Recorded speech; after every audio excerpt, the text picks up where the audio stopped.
మహాగణపతిం మనసా స్మరామి మహాగణపతిం మనసా స్మరామి. TR creations family అందరికీ నా హృదయపూర్వక ధన్యవాదాలు.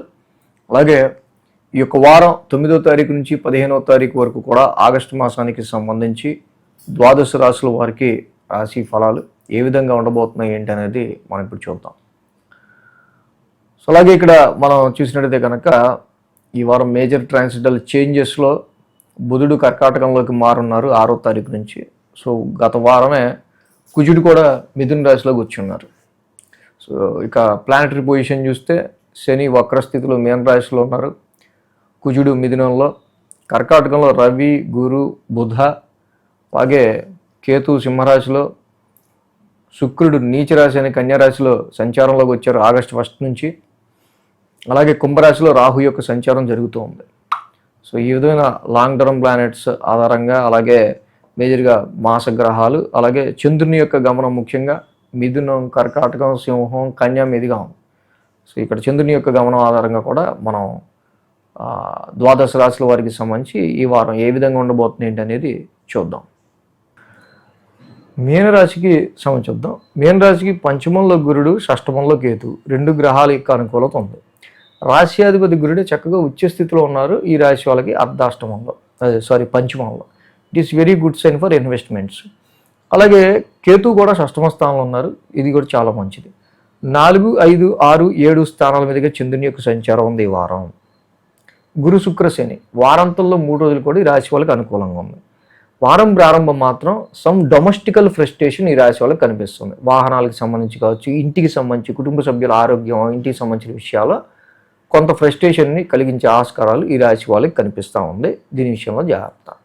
మంగళ, బుధవారాల్లో ఇన్వెస్ట్మెంట్స్, ట్రేడింగ్, షేర్స్ ఇవి అంత అనుకూలించే ఆస్కారాలు తక్కువ ఉన్నాయి. చంద్రుడు పంచమంలో యోగించాడు, రవి బుధులు కూడా యోగించాడు. కాబట్టి ఎంత మీరు ఇన్వెస్ట్మెంట్స్లో ఎంత లాభం పొందుదాం అనుకున్నా కూడా డ్రైనెస్ అనేది ఏర్పడుతుంది.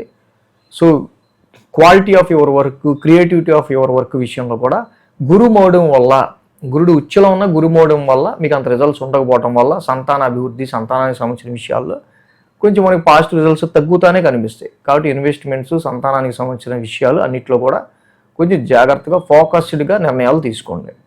గురు, శుక్రవారాల్లో చంద్రుడు 6th హౌస్లో ఉంటారు, కేతు కూడా 6th హౌస్లో ఉంటారు. కేతు 6th హౌస్లో చాలా మంచిది, చంద్రుడు కూడా యోగిస్తాడు, దానిలో నో డౌట్. సో కాబట్టి ఈ ఒత్తిడి అంతా అక్కడ పిల్లల వల్ల, సంతానం వల్ల, ఇన్వెస్ట్మెంట్స్ వల్ల కొన్నిసార్లు కొన్ని స్ట్రక్కింగ్స్ మనకి ఎక్కువ కనిపిస్తున్నాయి. త్రూ ప్రాబ్లమ్స్ వీళ్ళ వల్ల ఎక్కువ కనిపిస్తూ ఉన్నాయి. సో వీటి విషయాల్లో కొంచెం జాగ్రత్తగా ఉండడం కూడా గురు, శుక్రవారాల్లో మంచిది.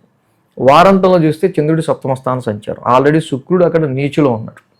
శుక్రుడు జనరల్గానే మీన రాశి వాళ్ళకి అంత యోగించే ప్లానెట్ కాదు, సప్తమంలో అసలు యోగించడు. వ్యాపార పరంగా అలాగే మ్యారిటల్ లైఫ్ పరంగా అన్ని విషయాల్లో కూడా ఈ యొక్క శుక్రుడి యొక్క నీచు జరుగుతూ ఉంది. కాబట్టి కొంచెం జాగ్రత్తగా డెసిషన్స్ తీసుకోవడం అనేది మంచిది. మ్యాచెస్ చూసే విషయంలో కూడా అంత అనుకూలమైన ఫలితాలు శుక్రుడు ఇక్కడ ఇవ్వడం మీకు. సో కాబట్టి మెయిన్గా అర్ధాష్టమ కుజుడికి ధరణి గర్భ సంభూతం చదువుకోవడం చాలా మంచిది. రవి, బుధులు పంచమంలో ఉన్నందుకు విష్ణు సహస్రనామ పారాయణం చేసుకోవడం చాలా మంచిది ఈ వారం. సో శ్రీకృష్ణుని మధురాష్టకం చదువుకోవటం వల్ల లైఫ్ పార్ట్నర్ మధ్య కానీ, బిజినెస్ పార్ట్నర్ మధ్య కానీ, కస్టమర్స్తో కానీ, క్లయింట్స్తో కానీ వచ్చే అనేకమైన ఇబ్బందులు కూడా తొలుగుతాయి. శ్రీకృష్ణుని మధురాష్టకం చదువుకోవటం కూడా ఈ వారం చాలా మంచిది.